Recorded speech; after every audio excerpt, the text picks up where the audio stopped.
What could go right?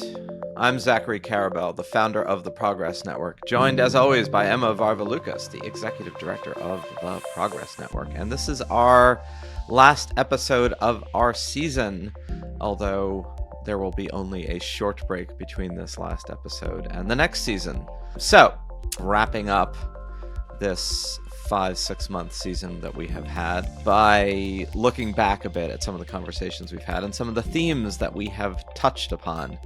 As always, just for those of you who are potentially new to listening to this is our attempt on a weekly basis to look at the world through a lens of, yep, you guessed it, what could go right, rather than the chronic contemporary lens of everything that's going wrong. And we do this, as we have said, ad infinitum, and we'll say ad infinitum in the future, not in any way to negate or downplay all the crappy things that are happening in the world at any given moment, but as a way of saying that juxtaposed to all those crappy things are a lot of wonderful, inspiring, compelling things and people and ideas that we hope, trust, and plan to shape our future more than all the crappy things. Maybe that should be, the new title of our podcast could be Things Don't Suck as Much as You Think. But this is an attempt to say how you look at your present and what you think and believe about your future does have an intimate relationship to what that future is going to be, that we are all, as it were, in the process of writing our future, and that how we write that matters, and that if you write your future through the lens of intense pessimism and negativity, there's a collective ability to talk yourselves into the very things that you fear most. I don't think we're the first things to say this. We're not the first to believe it. It is hard to prove absolute causation between contemporary attitudes and future outcomes, but this is predicated on, I think, a pretty strong foundation of how you frame your problems, and your ability to solve them has a lot to do with whether or not you're able to solve them. So, hence why what could go right in a world where we are all focused and tend to be focused on everything that's going wrong. So, Emma, what do you think were some of the more compelling themes that we talked about over the past, I think, 18 episodes? All right, so I'm going to go forward on the things suck, but maybe they don't suck as much as you think they do, or they don't suck as much as they could part of the intro. So I was thinking today a lot about our episode with Steve Inskeep, and he's an NPR anchor, and he had written a book about Lincoln. And what he mentioned on the podcast that I found really striking, it was an answer to a question that you had, where we're a little bit obsessed, a little bit less now than we were during Trump's presidency, but we are definitely still in this era of asking and making parallels between the 1850s and now. Like, are we headed for a civil war question, right? I don't think at this moment that we're heading for a civil war. I don't see how that would happen. The reason being is that I don't really understand what it would be about. In the 1850s, there was this dispute over slavery, which was not only human bondage for 4 million people, as if that wasn't enough to argue about. It was really an entire economic and social system of a large part of the United States, an economic and social system that the rest of the United States benefited from in different ways, even if they didn't participate in it.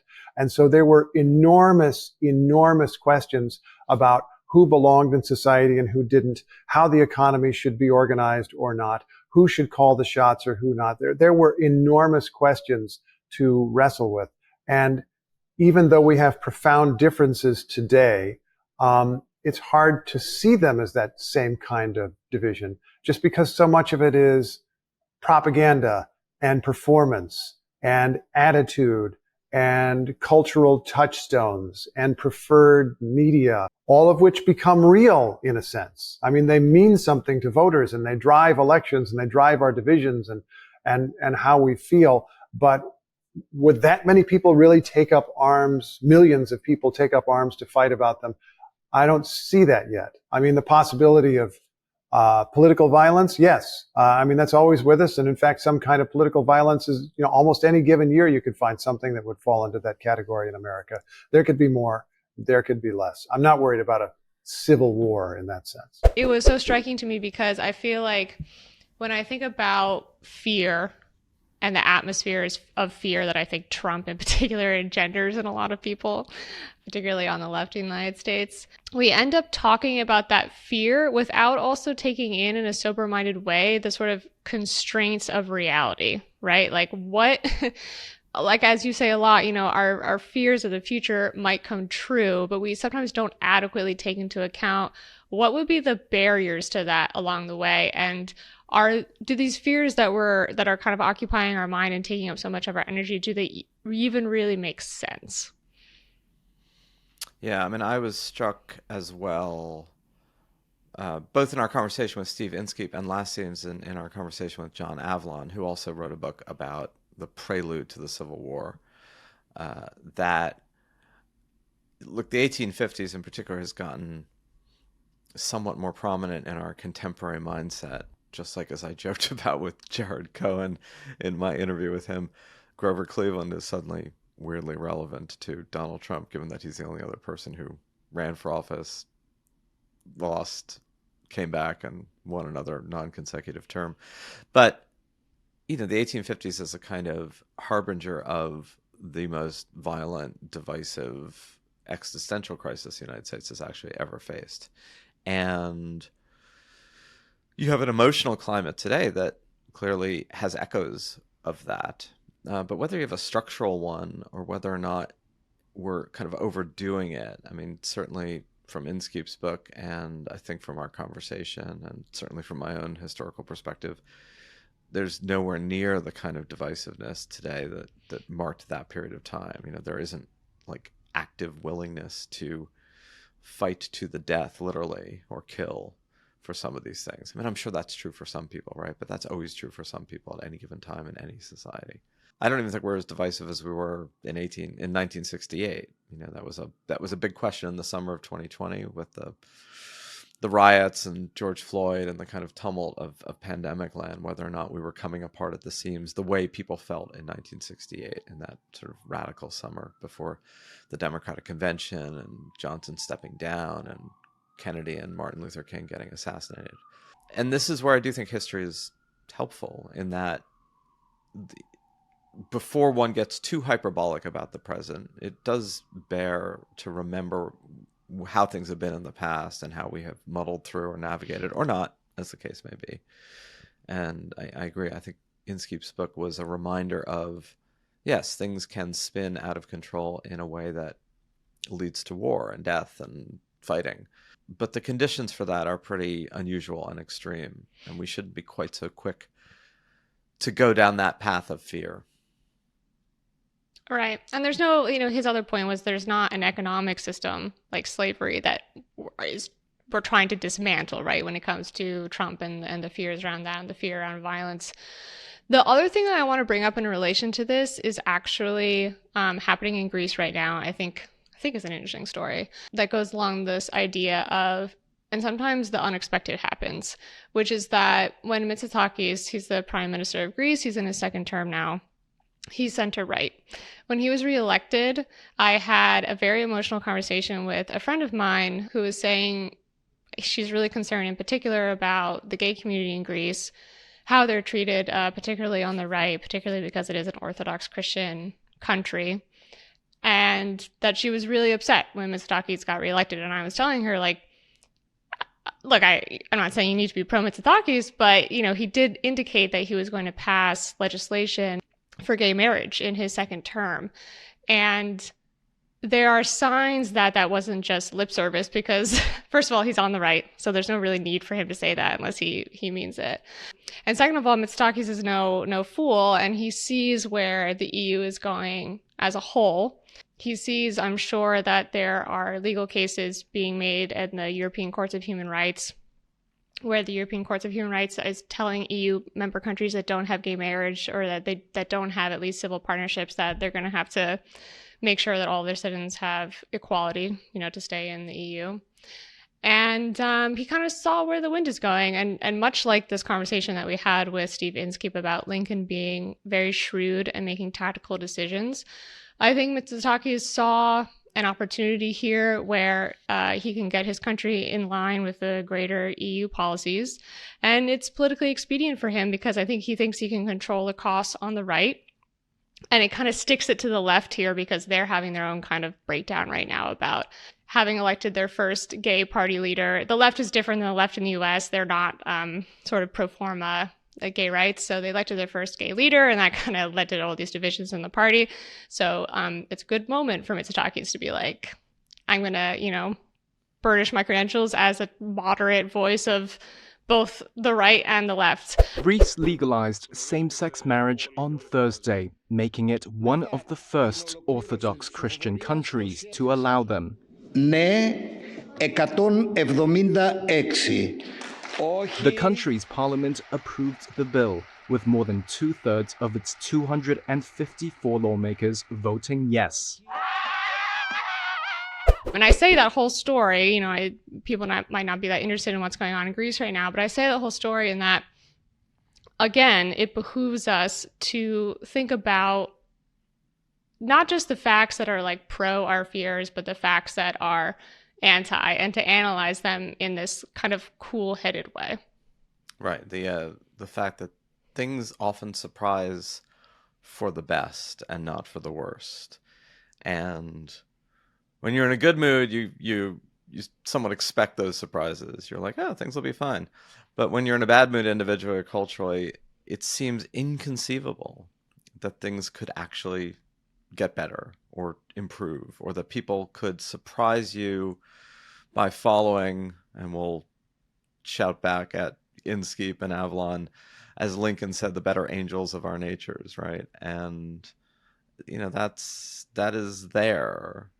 We tend to lose sight of it. And, look, Greece at the time of 2011, when they were potentially going to be crashed out of the European Union because of the debt crisis, and you had the rise of the far right, like kind of the neo-Nazi far right in Greece, there was a palpable fear that would be the next government, a kind of government that would make Marine Le Pen and the French far right look totally moderate by comparison. What were they? The Golden Dawn? Was that the name of the party? Golden Dawn, the infamous Golden Dawn slap. Yes, not the Right. Will Smith slap, the Golden Dawn slap.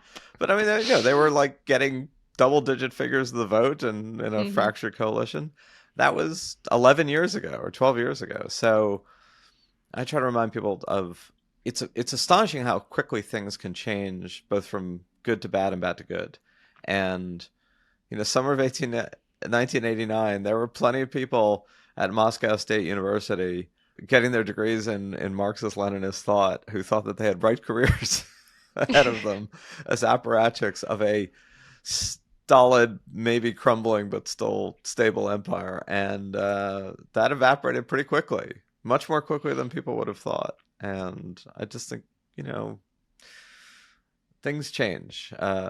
It never feels like they're going to change when you're in the middle of it, but they really do. Sometimes for the worse, for sure, but often for the better.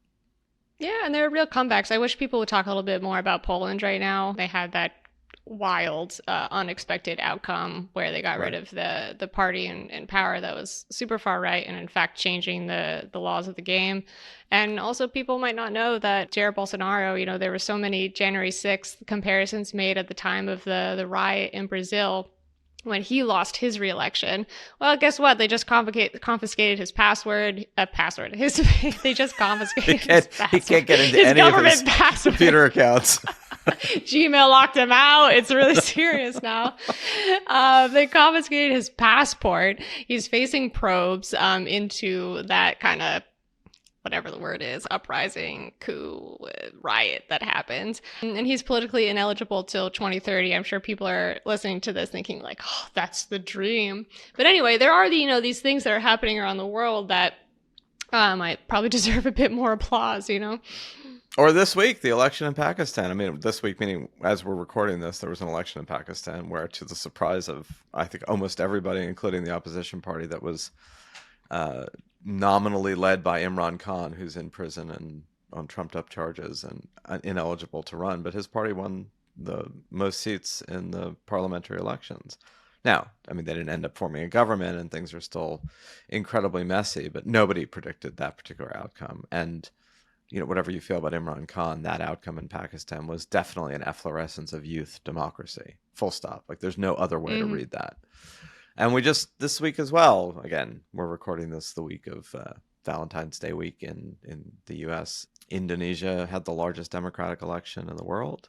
It was orderly, peaceable, spread out over 200 plus million people and thousands of candidates. And whether you think the outcome was or was not the best outcome, it was clearly the most functional Muslim democracy in the world. So the two largest independent Muslim countries in the world went to the polls.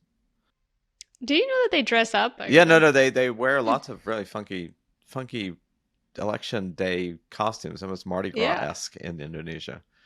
Yeah, I think we know should that dress until up recently. to vote, don't you think? Like, I think it's so like the cutest thing ever. When I read that article, it was like they're really happy that they have a democracy after the dictatorship in the 70s, and so they're like dressing up like superheroes and stuff at the polls, and the election workers do that. And I'm like, that's definitely what we need in the U.S. Which, by the way, the Pew Research Center did just come out with a poll about how Americans feel about elections right now. And one of the most popular thing was to make Election Day a national holiday. And that could totally go along with the superhero Mardi Gras costumes thing. I'm down. I'm totally down Note for to that. self, right to your congressperson.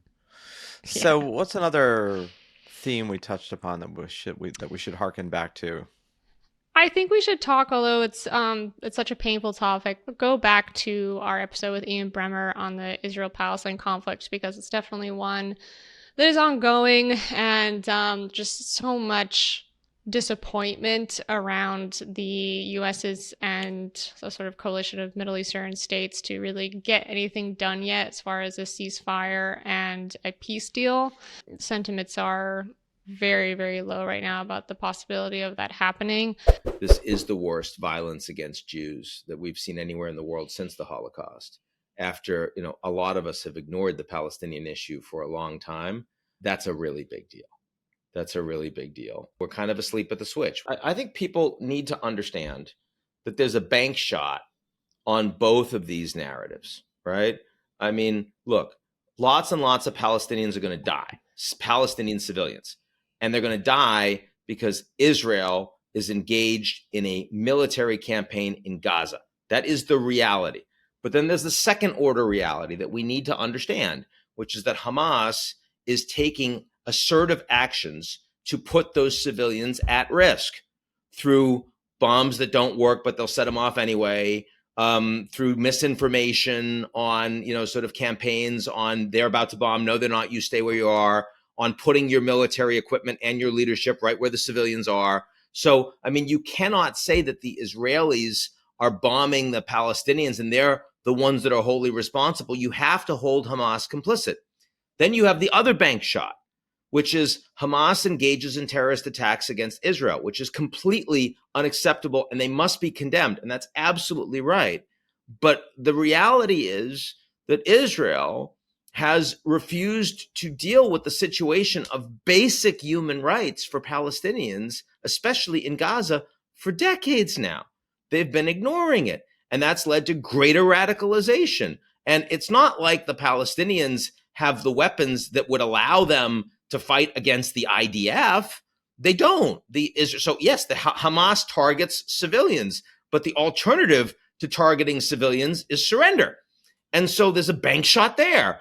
And so, I mean, like when you're involved in both of these second order meta conversations about Israel, nobody wants to have those conversations. We want a hero and we want a villain. And it's very easy for me to say Hamas is the villain because terrorists are villains. And I think Hamas should be destroyed. I believe that. I want them gone the same way I wanted Al-Qaeda gone. But that's not the whole story. It's not even close to the whole story. It might not even be 10% of the whole story. The whole story.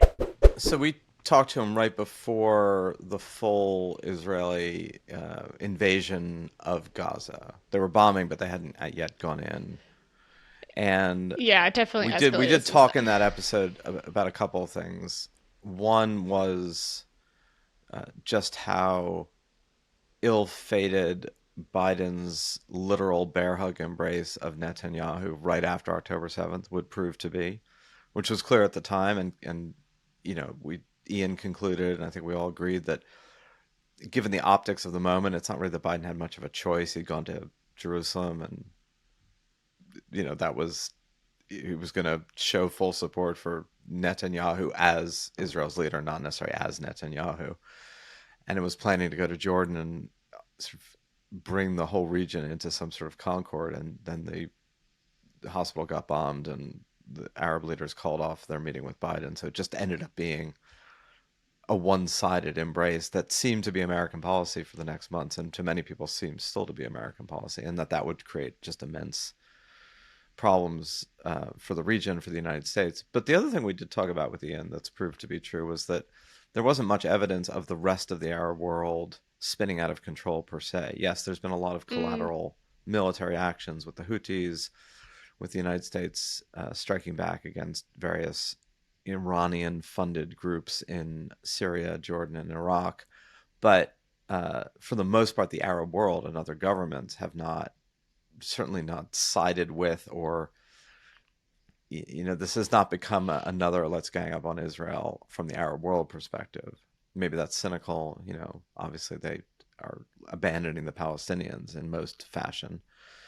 But in many ways, the conflict got much worse than it got about as bad as we feared when we talked to Ian, meaning the conflict between Israel and the Palestinians, and the damage that Israel would do in invading Gaza. But it has not gotten worse in its sort of geopolitical regional sense. I mean, yes, it has gotten worse in the Houthis in the Red Sea and all of that, but relative to the kind of spinning out of control one might have thought, it has not done any of that. Yeah, like Qatar and UAE are in there trying to negotiate terms for the peace deal. So, yeah, I think you are right about that. As is Egypt, yeah. That goes along with, something I had in mind, which was this article from Vox by Joshua Keating. And he was talking about the struggle right now to kind of define the world order, and this feeling that people have, particularly around Israel, Palestine, and Ukraine, that there is no world order, right? And he sort of put forth this thesis called neo-medievalism, that we are in a time of declining state power, and that has its downfalls, right? Like as I talked about with the peace deal, and as you're saying with, Biden's hug of Netanyahu, like the U.S. is not really throwing its weight around, I think, in a way that they might have 30 years ago, or possibly could right now if we really wanted to.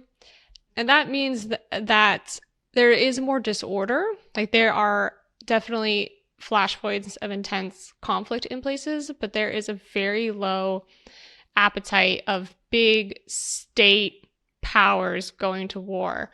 And I think he's right about that. Even Russia, he made the point that, yes, Russia invaded Ukraine, but when there was a national conscription that Putin put out, 700,000 people fled the country.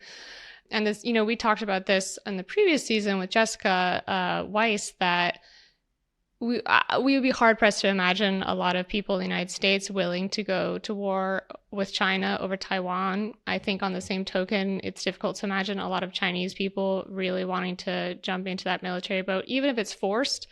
There's just a strong lack of will for going to war in these like big state power ways. What do you think? Yeah, I mean, there are people who have been keeping sort of statistics of conflicts and violence over the past 40 years, intrastate and interstate, and those numbers have gotten worse in the past 3 or 4 years than they were for the 15 years prior. But they're a whole lot better than they were for most of the 20th century. It's a little like when we talked about, and we've talked about a few times on these episodes, about crime and crime rates. Undoubtedly, crime got worse, 21, 22 in the United States post-pandemic or in pandemic than it was 2017, 18, 19, 20. And in a few places like Washington, D.C., they remain pretty bad. But they've also improved markedly over the past 2 years. They're just not as good as they were, right? And, this is part of the cup half full, cup half empty. What lens do you look at the world through? There's certainly never been a time when humanity has been at peace with itself, with each other, with our neighbors, with tribes that we don't agree with. The intensity of that conflict has waxed and waned. We are legitimately focused on what's going on in Gaza, what's going on in eastern Ukraine, but we're not as focused about what's going on in Khartoum and Sudan, which is way worse than either of those things, just in terms of lives and displacement. So we are still, as it were, globally selective about what we pay attention to when we think about conflict. In those years when we thought things were more peaceable, they were not peaceable in large swaths of sub-Saharan Africa or Myanmar. So, I mean, I do think there's a degree to which we remain selective about what we care about. Some of that's tribal affiliation. Some of that's proximity. Right? Ukraine matters a whole lot more to Germany than Sudan does. Yeah. And maybe that's totally legit, right? It's what's on your back door matters more than what's really far away. But we shouldn't allow that to obscure a bigger picture, right? Which is that a vast portion of the planet lives at a level of kind of security and peace that would have been historically unusual. You know, we're not really neo-feudal. We might be neo-feudal in that there's no governing imperial power to prevent localized conflict. But most societies live with a lot more rule of law and not of man, human man, than was true in any feudal period. You know, we don't have total promiscuous use of power. Maybe you do in North Korea, right? But looking for exceptions does not invalidate the rule. Yeah. Yeah. Well, I think if people are interested, they can go check out the article. And I agree with what you said and he says this in the article too, like there are limits to the comparison, but it's one way to think about. It's a weird silver lining to the fragmentation of society. That was kind of his take, where these big countries just lack the social cohesion for all-out war, something that we usually lament, like, oh, fragmenting U.S. society. But it is true. Like, I think he points out that less than 1% of people in the U.S. were involved with the Iraq War. It's just something that's on the periphery of society. And as you're saying, we do live in the rule of law now most of the time, most places, and would love to see war get continually pushed to the periphery. And even what's going on in the Middle East now, right? When people are talking about, is this going to metastasize into a regional war?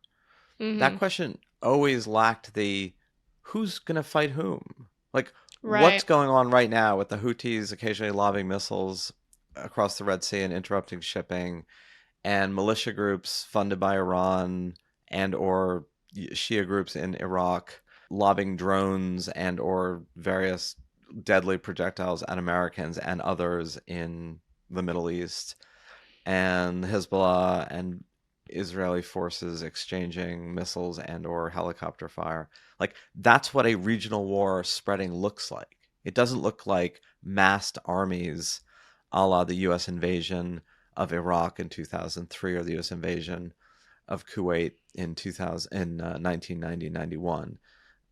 Those were big wars involving hundreds and hundreds of thousands of troops on both sides. Or the Iran-Iraq War in the 1980s, right? There's no, as you just said, there's no appetite, let alone really cause or reason for that kind of conflict at that kind of scale, which makes the Russian invasion of Ukraine such a contemporary anomaly. You know, a large, well-armed state actually invading another country and then not doing so well. But like that's highly unusual in the world today. And sure, you could say, well, it's a harbinger of a world that's falling apart, and now we're going to see more and more of that. You know, maybe. Future fears are just that. Like, until they happen, they haven't. So what's another episode that bears recall? So I would like to talk about Jigar Shah's episode. I really liked this episode a lot. I love hearing about people that are doing the stuff every day, you know, with climate change rather than kind of freaking out. They're just actually like, well, let's just jump into this thing and solve the problem. And Jigar Shah, for those who may not have listened to the episode, Jigar is I think director is his title of the U.S. Loan Office in the Department of Energy. So he's the guy that's going to these companies that are developing the climate technology, the green technology that needs to be boosted and that we all want in our lives in the future, and helping them make that happen with some government cash.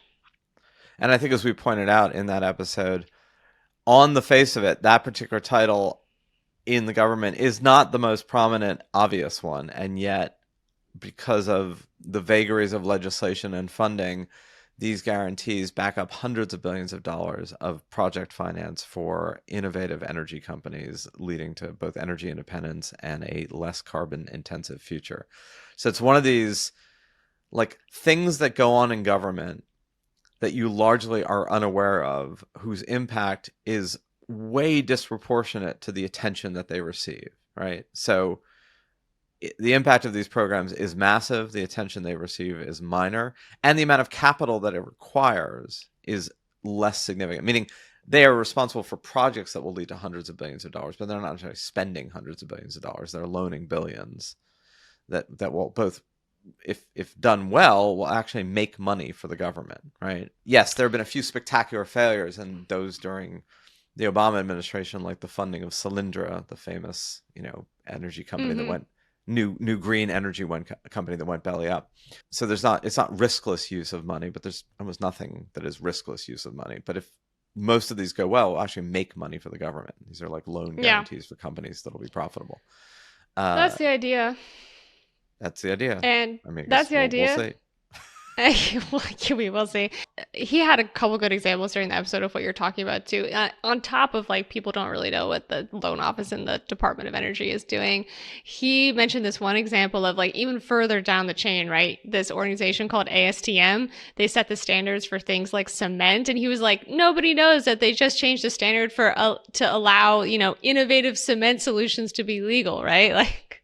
Things that happen in Washington that absolutely no one wrote a news article about. Maybe one person, right? In like the policy journals.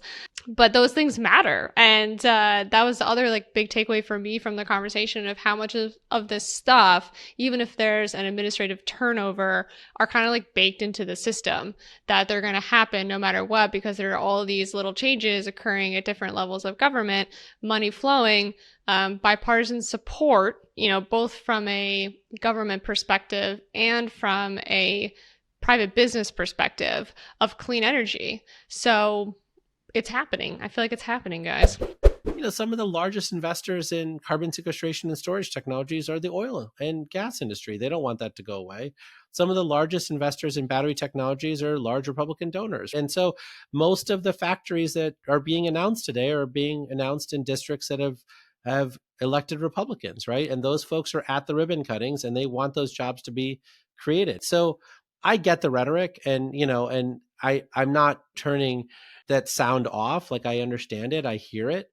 But when you look at what we really want to do as Americans, is we want to have our technology commercialized here. For decades, we sent it to China on purpose for them to commercialize it. I think there's bipartisan support not to have it commercialized there, but instead to commercialize it here by tying it to the American worker. As I'm sure Jigger would say, off record, there's a lot.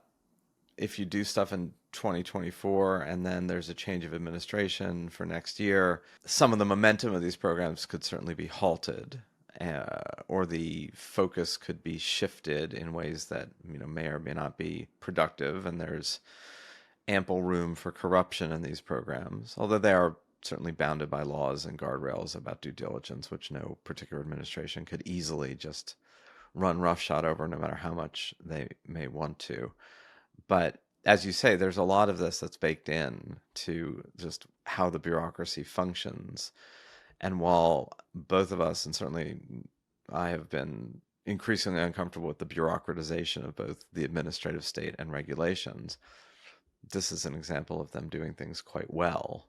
Mostly because it's saying, hey, we'll find really innovative, good companies and support them. The regulatory framework is a much more, not hostile, but is a much more contested one, where you essentially assume the companies you're regulating are doing wrong and you're trying to stop them, as opposed to a loan guarantee program where it kind of assumes that the companies that you're looking at are doing right and you're trying to help them.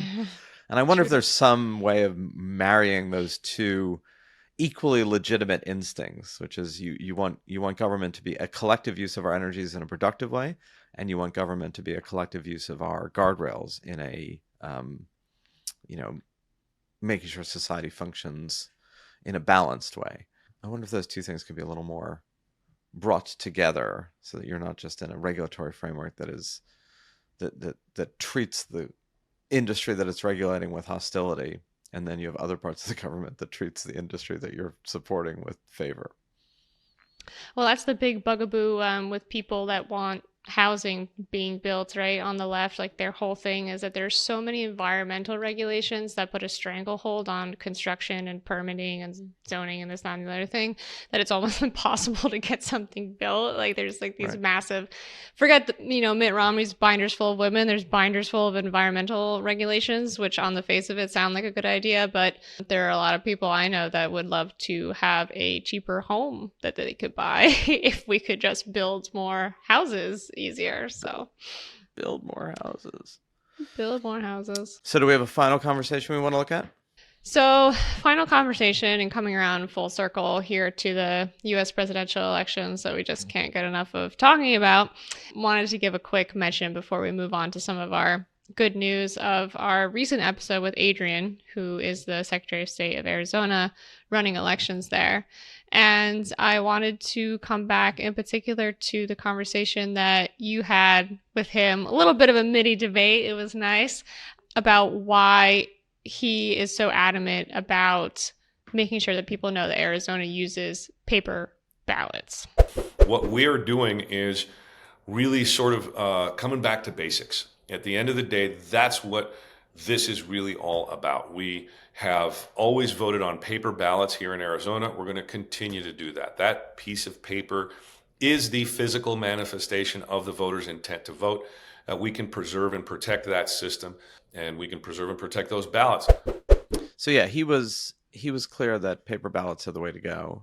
And I definitely know a number of people involved in election reforms who are total technophiles and digeratis who are highly suspicious of making voting more digital, because they fear that the security of digital voting can be compromised in a way that the security of paper voting cannot.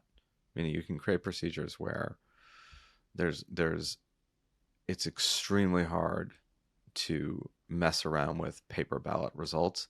And there are definitely scenarios where you can mess around with digital ballot results. Although, again, as I discussed with Adrian Fontes, this is an ongoing debate, right? We clearly are able to make our financial transactions digitally secure enough that almost all of our financial transactions are now digital, right? I can do this without fear that my money is going to be hacked or my passwords.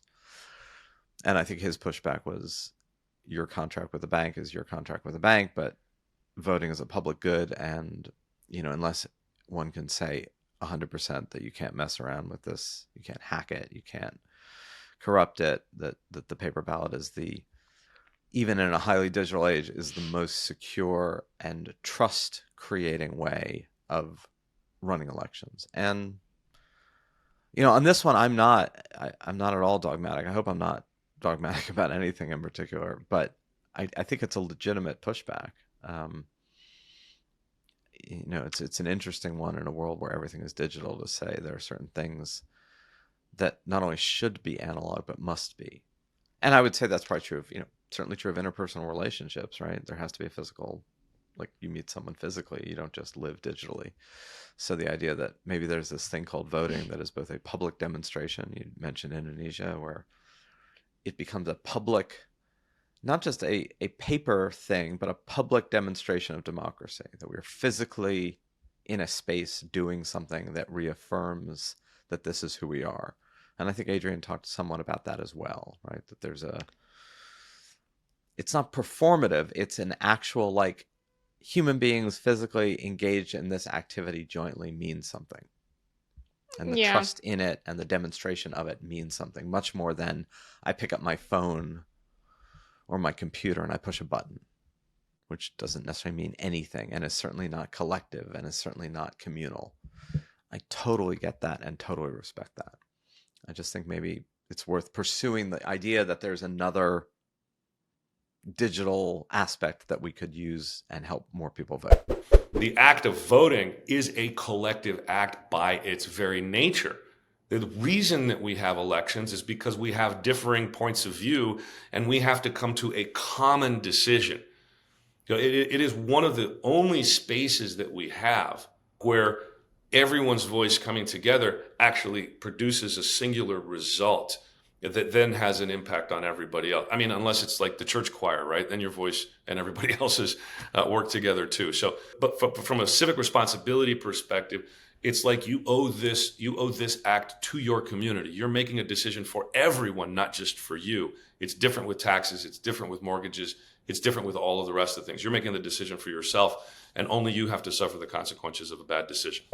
Well, that's what's kind of interesting about this is that the US did. I looked into this for a newsletter. After we had that conversation, I was kind of intrigued about it. And somebody wrote in and asked particularly to do a newsletter edition on like, how do we know that we can trust the voting machines that we use? And I thought to myself, like, how do we know that we can trust the voting machines that we use, right? Like, not coming from it, like, from a conspiracy theory perspective or the election was stolen perspective, but just a simple, like, I've never stopped and asked myself that, right? So did some research, and the US actually went into this more electronic route, not from your phones. By the way, Estonia is the only country that has kind of tried to do a digital election like that, and it went really poorly. So we're just not in the space for the technology, I think, to work well enough to be resistant against cyber attacks and foreign adversaries and so on and so forth. But anyway, after the Hanging Chad debacle, the US had a bunch of states get electronic voting machines that did not have any paper record at all. So most people in the States at that time were using hand-marked ballots. Some of them were using like those punch cards that caused the Hanging Chad debacle. And New York at the time was even using mechanical lever machines, which I thought was such a fun fact that was still being used as late as 2000. So anyway, there was this big move to use electronic voting machines because they were a quote unquote clearer result than some of these paper options that would leave these little pieces of paper hanging off the punch. What they found after that was that these electronic voting machines were vulnerable to hacking because there was no paper trail in particular. Like if there was a question that arose after the fact, or God forbid at that time, if there had been optics about, elections being rigged and so on and so forth, there was no way to verify it other than just trusting that the computer itself did what it was supposed to do. And they do run checks, they run checks on these machines before and after the elections. There's lots of processes in place around them, but still, there was no paper trail that you could verify. The US started moving away from that pretty quickly. So the only state that uses those machines exclusively is Louisiana, and they are actually changing that. They're probably not going to be able to do it by the time 2024 rolls around for the election, but they're going to do it as soon as they can. And in the 2024 election, nearly every American voter is going to be voting either hand-marked ballots or on a machine that has a paper trail. So there's been like a decidedly paper forward move that has happened in the US in the last 20 years. So I think you might be a chorus of one, Zachary. I'm sorry. Oh, well, it won't be the last time. I do think it's protected. It's protective. It works in a practical sense, right? Like you can't hack a hand-marked ballot. Yes. But also as far as the trust and the optics go, I think it's a very good protective mechanism. Yeah. All right. This may be something where the physical and the analog is simply unequivocally preferable to and a better manifestation of democracy than digital. But I guess we will see what a subsequent generation feels about that, as most of their lives are lived in some sense digitally. Not most, but a large portion of their lives are lived digitally. So will this be an exception to that, or will we envelop all of this into that in some way that we can't quite yet envision? That's a stay tuned. Stay tuned. And I think there is some pushback happening to that already. Like Gen Z apparently isn't on the dating apps anymore. They're like, ew, swiping, Wow. you know? So there's some return to the past going on here. That may At be least in good. the Even dating swiping world. might be a good thing. So that's our wrap up, I think, of the season. Are you ready to talk about some good news items? I'm ready to talk about some good news items. All right. Hit us with the good news. Here's with the good news. So I'm going to talk a little bit about our newsletter this week of Valentine's that we're recording. So it's last week by the time everyone's going to be listening to this, because it's a really cool tech story. It's also oddly wholesome. It's very heartwarming.